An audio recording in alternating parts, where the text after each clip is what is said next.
अशोक स्तंभ जैसा नहीं दिखता। आप ये देखिए कि जो अशोक स्तंभ जो 4 दिशाओं में चारों तरफ जो शेर की मूर्ति है वो समान है, और इस मूर्ति को अगर आप देखेंगे तो इसमें इसका जो फेस है वो छोटा है, धड़ है वो बड़ा है, जबकि अशोक स्तंभ का जो प्रारूप है वो ऐसा है कि उसका फेस बड़ा होना चाहिए और धड़ जो है समान होना चाहिए। परंतु जब हम उसे देखते हैं तो वो ऐसा लगता है कि उसने अशोक स्तंभ का जानबूझकर मजाक उड़ाया हो, जो भारत की राष्ट्रीय अस्मिता, राष्ट्रीय पहचान है, उसका मजाक उड़ाया। और ना केवल ये, अगर आप अशोक स्तंभ को लगा रहे हो तो अशोक स्तंभ को लगाने के लिए आपको जो भारत की चारों दिशाओं से लोग बुलाने चाहिए थे उसे इनॉग्रेशन करने के लिए। ये नहीं कि आपने कुछ लोग बुलाए और एक जो विचारधारा जो है उसको थोपने के लिए, पूरे भारत में थोपने के लिए आपने एक प्रपंच रच दिया। तो इसका विरोध होना भी जरूरी है, क्योंकि भारत केवल एक व्यक्ति विशेष का राज्य नहीं है। भारत जो है वो मुस्लिमों का भी है, सिख का भी है, बौद्ध का भी है, जैन का भी है, और भी यहाँ पर बहुत सारे जो एसटी है उनका है, एससी है उनका है, ओबीसी है उनका है। सभी के एक एक प्रतिनिधित्व को बुला के अगर आप इसका उद्घाटन करते और इनॉग्रेशन करते तो ये राष्ट्रीय महत्वता की बात होती। परंतु आज तो ये राष्ट्रीय शर्म की बात है कि आप अपनी व्यक्तिगत आइडियोलॉजी को आप पूरे भारत में थोप रहे हैं और अशोक स्तंभ को जो बदनाम करने का आप काम कर रहे हैं। आपको तुरंत इस चीज को संज्ञान में लेते हुए उस जो प्रारूप है, अशोक स्तंभ का जो प्रारूप है जिसमें शेर बड़ा हो, मुख बड़ा हो और वो चारों दिशाओं में दहाड़े, चारों दिशाओं का मतलब भारत नहीं पूरी दुनिया में दहाड़े, परंतु आप पूरी दुनिया तो क्या भारत में दहाड़ने लायक आपने वो शेर वहां नहीं बनाया, जिससे ना केवल भारत के राष्ट्रीय चिन्ह का अपमान हो रहा है, बल्कि आपकी इस घटिया मानसिकता के कारण हम पूरी दुनिया के अंदर आज जो है शर्म से मजबूर है। सोशल मीडिया पे बड़ी आलोचना हो रही है उन शेरों को लेकर, आखिर वो क्या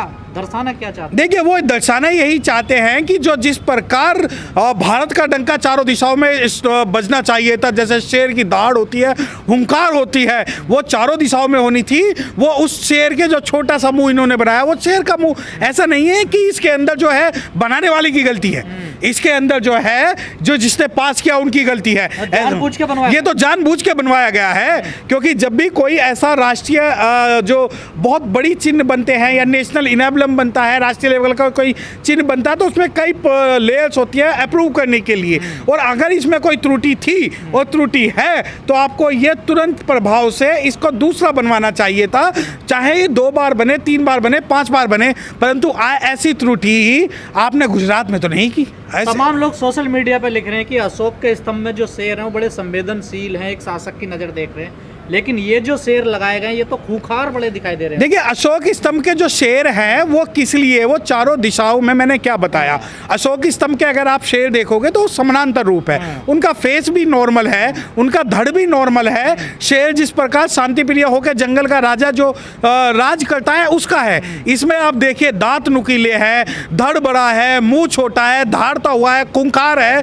जो राष्ट्रीय जो पहचान है उस पहचान को ये कलंकित करने का काम हो रहा है। देखिए, एक होता है प्राउड, जिस प्रकार जो अशोक स्तंभ है उसमें बैल भी है, उसके अंदर सांड भी है, उसके अंदर शेर भी है, परंतु इन्होंने जो शेर की जो ये पास की है कि भाई खूंखार तरीके से एग्रेशन रूप में, तो इससे पूरी दुनिया में ये मैसेज जा रहा है कि ये लोग जो हिंसक प्रवृत्ति के लोग हैं, ये वो लोग नहीं है जो भगवान बुद्ध के जो अशोक के जो 4 शेरों का जो अशोक चिन्ह था वो नहीं है। यहाँ पर भगवान बुद्ध की आपने जिक्र किया, यहाँ तो तमाम 2-3 ब्राह्मण आके उसका उद्घाटन कर रहे हैं। यहाँ तो बुद्ध होना चाहिए, बहुत बनते होने चाहिए थे। अगर देखिए, नहीं, मैं इस बात का समर्थन नहीं करता कि अगर अशोक स्तंभ जो है, अशोक का जो स्तंभ लगा है, तो केवल वहाँ बौद्ध बनते होने चाहिए थे या बौद्ध भिक्खु होने चाहिए थे।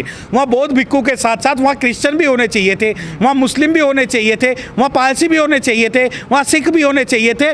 भारत के अंदर जितने भी प्रमुख जो धर्म हैं या जो मानने वाले जो लोग हैं, जो उनके सबके एक प्रतिनिधित्व कम से कम वहाँ होना चाहिए था। कई लोग कह रहे हैं आपकी विरासत छीन ली मोदी जी ने। देखिए, विरासत तो इनका जो हमला है वो विरासत पर ही है। इनका हमला तो देखिए, अब ये जब जेट मंगाते हैं तो नींबू लटका देते हैं, ठीक है, और संसद भवन का इनॉग्रेशन करते हैं तो नारियल फोड़ देते हैं, और अब जब अशोक चिन्ह लगाने की बात आई तो इन्होंने वो कर्मकांड कर दिया। जबकि अगर आप इसे राष्ट्रीय चिन्ह बता रहे हो, विरासत की बात कर रहे हो, संस्कृति की बात कर रहे हो, इतिहास की बात कर रहे हो, तो आपको ऐतिहासिक रूप से काम करना पड़ेगा। और अगर आप वहां पर नहीं बुला सकते कि आपको शर्म लगती है कि दुनिया के लेवल पे बुद्ध का नाम अगर हम लेंगे और किसी बौद्ध भिक्खु को बुलाएंगे या भंते को बुलाएंगे या बुद्धिज्म को मानने वाले को बुलाएंगे और उससे आपकी नाक कटती है तो हम कहते हैं मत बुलाइए, हम कहते हैं मत बुलाइए। परंतु भारत में रहने वाले हर समुदाय का ये हक है कि उनका प्रतिनिधित्व वहाँ होना चाहिए था।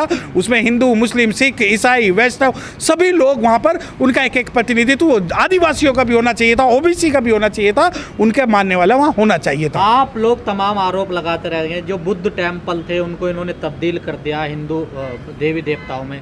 अब तो अशोक स्तंभ भी उसी तरफ जा रहा। देखिए ये मैं आपकी इस बात से सहमत नहीं हूँ कि हम लोग आरोप लगाते रह गए।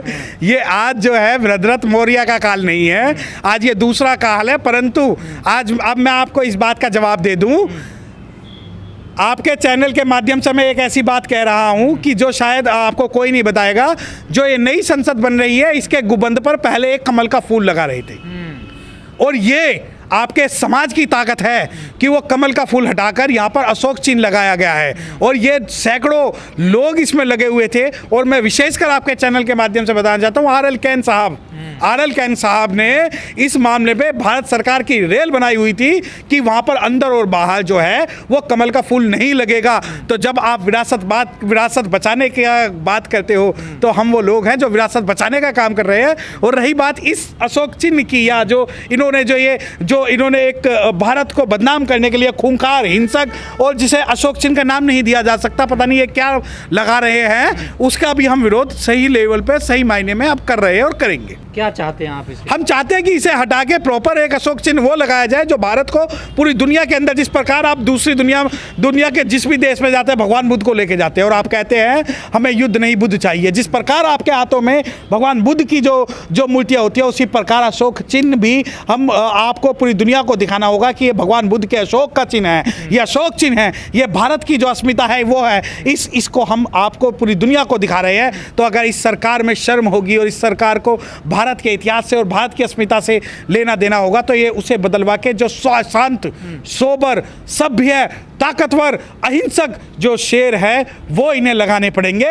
वरना अगर ये नहीं लगाते तो हम लोग इसका जब तक विरोध करेंगे जब तक कि ये बदल दिया नहीं। ये जो पूजा पाठ की गई है इसको लेकर भी विरोध हो रहा है। देखिए, पूजा पाठ का तो विरोध सबसे ज्यादा है, लेकिन सुनिए, इस बात की ठेकेदारी मेरी अकेले की नहीं है कि हम इसका विरोध करें। भारत में 6000 संप्रदाय हैं, 6000 पंथ हैं। सब लोगों को इस बात की आवाज़ उठानी चाहिए थी कि उनका रिप्रेजेंटेटिव वहाँ होना चाहिए। वहाँ पर हिंदुओं को भी होना चाहिए, मुस्लिमों को भी होना चाहिए, सिख को भी होना चाहिए, ईसाई को भी होना चाहिए, न बुद्धिस्टों को भी होना चाहिए। जब आप अशोक की बात करते हो, भगवान बुद्ध की बात करते हो, अशोक चिन्ह की बात करते हो, तो ये आज मैं कहना चाहता हूँ कि जो प्रोप्राइटरशिप या कॉपीराइट जो है वो सिर्फ और सिर्फ जो बौद्ध लोग हैं, बुद्धिस्ट लोग हैं, उनका नहीं है। क्योंकि ये पूरे भारत की अस्मिता का सवाल है और पूरे भारत की जब अस्मिता होगी तो अस्मिता में से हर व्यक्ति, हर धर्म को मानने वाले लोग वहाँ मौजूद होने चाहिए। आखिरी सवाल, मोदी जी भी कोई काम करते हैं, विवादों में क्यों गिर जाते हैं? देखिए, काम नहीं करते वो विवाद करते हैं। अगर इन्हें काम करना होता तो भारत में पहले भी अंग्रेजों ने हर चीज़ बनाई। अंग्रेजों, आप ये देखिए, राष्ट्रपति भवन के अंदर जाएंगे तो आपको भगवान बुद्ध की प्रतिमा मिलेगी। वो जब बात कोई भी करते थे तो वो ऐतिहासिक तथ्यों पर करते थे। व्यक्तिगत जो आइडियोलॉजी है वो कभी हावी नहीं होती थी। परंतु या तो जो व्यक्तिगत आइडियोलॉजी, मान लो आप फ्रांस से जेट मंगा रहे हो तो कोई आके उसमें नींबू टांग देगा, कोई कुछ लगा देगा, कोई कुछ लगा देगा। तो ये इनकी व्यक्तिगत आइडियोलॉजी जो है राष्ट्रीय आइडियोलॉजी पर हावी हो रही है। और यही कारण है कि भारत का हर व्यक्ति आज अपने आप को असुरक्षित महसूस कर रहा है, क्योंकि ये व्यक्तिगत जो इनकी आइडियोलॉजी है। जब बाबा साहब डॉक्टर भीमराव अंबेडकर साहब को पढ़ेंगे तो बाबा साहब डॉक्टर भीमराव अंबेडकर साहब ने कहा था इंडियन फर्स्ट और इंडियन लास्ट। तो गलती क्या, वो तो खुलकर कहें हिंदू राष्ट्र बनाना। नहीं, हिंदू राष्ट्र नहीं बनेगा। हिंदू राष्ट्र बनाना आप देखिए, कोशिश करिए। आप पे 8 साल में नहीं बना तो आने वाले 80 साल में नहीं बनेगा। ये राष्ट्र भारत के निवासियों का है, we the people of India का है, सिटीजन ऑफ इंडिया का है, गरीब का है, अमीर का है, हिंदू का है, मुसलमान का, बुद्धिस्ट का है, सिख का है, नॉर्थ इंडियन का, साउथ इंडियन का है और नॉर्थ ईस्टर्न का है और पहाड़ी लोगों का है। तो अगर आप ये सोचते हैं कि ये तुम्हारे बाप का भारत बनेगा तो नहीं बनेगा। वो है ना कि ये किसी के बाप का हिंदुस्तान थोड़ी है, लगेगी आग तो आएंगे कई घर जद में। तो लेकिन मैं आपको ये बताना चाहता हूँ कि ये व्यक्तिगत आइडियोलॉजी ये जब भी थोपना चाहेंगे तो हम भी टकराएंगे, चाहे हमारे खून और हमारा जज्बा कुछ भी हो, परंतु हम इस गलत का विरोध करेंगे।